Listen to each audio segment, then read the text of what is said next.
Oi gente, tudo bem com vocês? Vindo aqui hoje conversar com quem, assim como eu, mora em apartamento alugado. Mas antes de começar esse assunto, não esqueça de curtir esse vídeo, seguir o canal e clicar no sininho para ativar as notificações. Eu gostaria de iniciar quebrando algumas crenças muito comuns e que frequentemente chegam até mim. A maioria das pessoas não sabe, de fato, o que pode ser feito e o que não pode ser feito no imóvel em que mora. Então, o meu conselho, em primeiro lugar, dá uma olhada com calma em todo o teu contrato, né, seja ele com a imobiliária ou direto com o proprietário, e analise o que está dizendo ali. Normalmente ali a gente vai ter todas as regras do jogo. Se ficar alguma dúvida, não custa entrar em contato e verificar, para ver se você realmente pode fazer determinada intervenção ou não. Outra questão que sempre aparece, vale a pena mesmo investir em um apartamento alugado? Claro que eu, como profissional, vou dizer que sim, mas eu, como moradora, também. É muito triste, muito frustrante a gente morar em um lugar em que a gente não se identifica minimamente. Eu defendo muito a ideia de que a gente precisa trazer significado para nossa casa, para que todos os dias a gente queira voltar para esse lugar, né? A nossa casa é o lugar mais importante pra gente, é o nosso lugar de segurança, é o nosso refúgio, é onde a gente precisa se sentir bem. Então não é porque eu moro num apartamento alugado e esse imóvel não é meu, na teoria, né, que eu preciso deixar ele de qualquer jeito. Muito pelo contrário, é aí sim que a gente precisa, né, criar estratégias e buscar uma forma de representar a nossa personalidade ali. E falando agora por experiência própria, no momento em que vocês começarem a fazer as primeiras intervenções, os primeiros movimentos nesse espaço, vocês já vão perceber uma grande transformação, tanto do espaço quanto interna de vocês com ele. Hoje eu gostaria de trazer algumas sugestões de como transformar um apartamento alugado sem quebra-quebra e sem grandes intervenções. Primeiramente, eu gostaria de falar sobre pintura. Não vou entrar em detalhes de cores, tem outro vídeo aqui no canal que fala sobre as cores na decoração, mas eu gostaria de falar da pintura em si. A maioria dos apartamentos alugados, a regra é a seguinte: independentemente da situação em que as paredes se encontrem, que a pintura atual se encontre, você precisa devolver o apartamento com uma pintura nova, mesmo que as paredes estejam intactas, tá? Então, uma forma muito interessante da gente pensar é: por que não trazer cor, trazer vida para o meu espaço, se no dia que eu for devolver meu apartamento, eu vou precisar pintar ele de qualquer forma, com uma pintura nova, né? Com a pintura, a gente consegue dividir ambientes, setorizar espaços, muitas vezes simular algum móvel que a gente não pode ter, como, por exemplo, um painel atrás da TV ou até mesmo uma cabeceira. Então, a pintura acaba sendo uma alternativa que não custa caro e é muito bacana.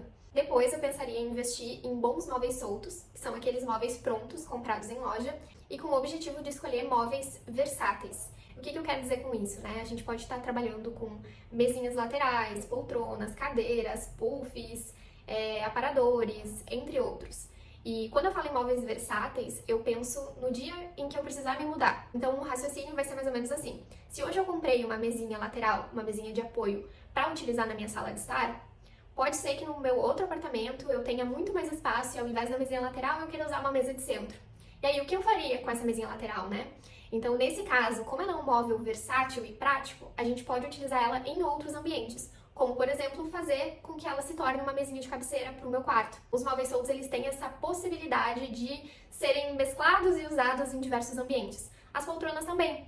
Então, em um momento, a minha poltrona está sendo usada no quarto, para um cantinho da leitura, e no outro apartamento, como eu vou ter mais espaço na minha sala, né, imaginária aqui, eu posso levar essa poltrona para lá também. Eu consigo brincar com esses móveis e adequá-los dependendo do ambiente que eu queira transformar. Agora, falando de iluminação, normalmente nos apartamentos alugados a gente tem apenas um ponto central em cada ambiente com uma luminária padrão. Nem sempre esse tipo de luminária agrada a todos os públicos. Muita gente tem dúvida se pode trocar a luminária do apartamento e o meu conselho é que sim, você pode trocar, desde que você guarde essa luminária original para devolver no dia em que você for entregar o apartamento. Supondo que eu queira trocar a minha luminária central, que é uma simples, por um plafond ou por um pendente, né? Eu posso utilizar ele ali durante o tempo que eu estiver nesse apartamento. No dia que eu for embora, eu levo ele comigo, ele não vai ser perdido, e eu devolvo a luminária original do apartamento. Além disso, eu gosto muito de trabalhar com luminárias de piso, luminárias de mesa, arandelas, fitas de LED. Todas elas trazem essa iluminação diferenciada e criam um efeito muito legal. Lembrando sempre de utilizar a luz quente, que traz essa sensação de aconchego e relaxamento para os nossos ambientes. A gente tem uma ampla variedade de objetos decorativos para investir sem medo no nosso apartamento alugado. Podemos facilmente pensar em almofadas, mantas decorativas, cestos, caixas organizadoras, adornos, quadros, fotografias, plantas. Tudo isso a gente consegue, de acordo com cada estilo e com a personalidade de cada morador, criar composições únicas para o nosso espaço. E tudo isso a gente consegue levar para outro apartamento caso a gente precise se mudar. Outro item que vale muito a pena o investimento são as roupas de cama. Em apartamentos alugados, muitas vezes os dormitórios vêm com alguns móveis em marcenaria sob medida que nem sempre são tão legais e muitas vezes a gente não pode reformar esse mobiliário. Pensando no quarto, né, o item maior ali, que nos chama mais atenção, o item mais robusto, é a cama. Eu quero que vocês imaginem aquela cama bem Pinterest, com diversas almofadas, cobertas, mantas, super fofinha e aconchegante, que dá vontade de a gente deitar lá e não sair mais. Então, com pequenos detalhes, a gente consegue mudar completamente a nossa relação com o nosso quarto. Claro que nem sempre morar em apartamento alugado vai ser um mar de rosas. Muitas vezes a gente se sente frustrado por não conseguir fazer todas as intervenções e todas as mudanças que a gente gostaria, mas faz parte, né? O importante é a gente ter alinhado com a imobiliária ou com o proprietário do apartamento o que de fato pode ser feito. E quando a gente for devolver, sempre ter a consciência, né, de devolver o apartamento nas mesmas condições que a gente recebeu. Eu sempre falo para os meus clientes que é muito importante a gente fazer com que o nosso lar de aluguel tenha significado. Então eu te convido a fazer essas pequenas mudanças, essas pequenas intervenções que eu trouxe no vídeo de hoje, coloca em prática e depois me conta como foi essa mudança da sua relação com o seu lar. Eu vou ficando por aqui e até o próximo vídeo.